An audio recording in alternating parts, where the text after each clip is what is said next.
12મી ચિંતન શિબિરમાં મુખ્યમંત્રીએ શિક્ષણ અને પોષણ ક્ષેત્રે વધુ સુદૃઢ સેવાઓ વિકસાવવા પર આપ્યો ભાર. અધિકારીઓને દર મહિને ફિલ્ડ વિઝિટ કરવા આપી સૂચના, તો મંત્રીઓ અને સનદી અધિકારીઓને આપ્યો થિંક વેલ ડુ વેલનો કાર્યમંત્ર.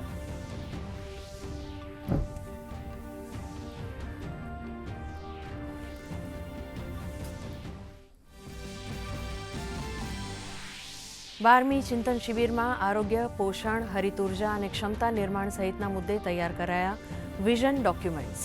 નાયબ મુખ્યમંત્રીએ કહ્યું, આગામી 1 વર્ષ દરમિયાન ડોક્યુમેન્ટેશનને લગતી કામગીરીને કરાશે સમીક્ષા.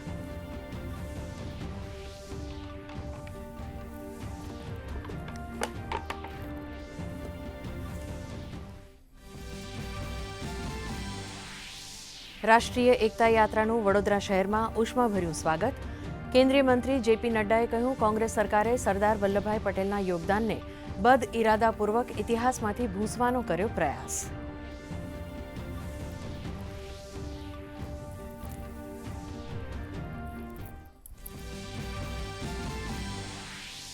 રાષ્ટ્રીય એકતા યાત્રાના 14મા દિવસે કેન્દ્રીય વાણિજ્ય મંત્રી પિયુષ ગોયલ વડોદરા ખાતેથી થયા સહભાગી.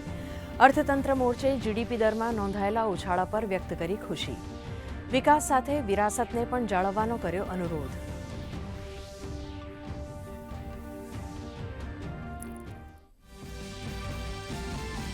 રાજ્યના ગ્રામીણ માળખાને બનાવાશે વધુ મજબૂત. રાજ્ય સરકારે 45,000થી વધુ વિકાસ કાર્યો માટે ₹741 કરોડથી વધુ રકમની કરી ફાળવણી. પંચાયત મંત્રીએ કહ્યું, ગ્રામીણ પંચાયતોને 70%, તાલુકા પંચાયતોને 20%, તો જિલ્લા પંચાયતોને 10% લેખે ભંડોળ કરાશે એનાયત. અમદાવાદ શહેરમાં ગેરકાયદેસર દબાણો સામે તંત્રની કડક કાર્યવાહી. 49 બિનઅધિકૃત મકાનોને કરાયા જમીનદોસ્ત. નરેન્દ્ર મોદી સ્ટેડિયમની નજીકમાંથી પસાર થતા ટીપી રોડને પહોળો કરવા હાથ ધરાઈ કામગીરી.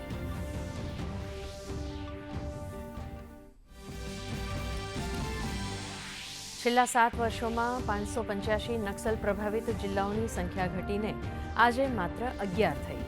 કેન્દ્રીય ગૃહમંત્રી અમિત શાહે 60માં ડીજીપી આઈજી કોન્ફરન્સને સંબોધતા કહ્યું, આગામી 1 વર્ષમાં દેશભરમાંથી નક્સલવાદને જડમૂળથી કરાશે દૂર. દેશના હવામાનમાં પલટો. ઉત્તર ભારતમાં ઠંડી, ધુમ્મસ અને પ્રદૂષણનું સામ્રાજ્ય. શ્રીનગરમાં લઘુત્તમ તાપમાનનો પારો -3.1 ડિગ્રીએ પહોંચ્યો. દિલ્હીમાં પ્રદૂષણના કારણે નાગરિકો પરેશાન, તો તામિલનાડુમાં દિત્વાહાત અસરથી ભારે વરસાદની સ્થિતિ. સુલતાન અઝલાન શાહ કપમાં ભારતનું દમદાર પ્રદર્શન. કેનેડાને 14-3થી હરાવીને ફાઇનલમાં સ્થાન કર્યું નિશ્ચિત. ડિફેન્ડર જુગરાજ સિંહે ફટકાર્યા સૌથી વધુ 4 ગોલ્સ.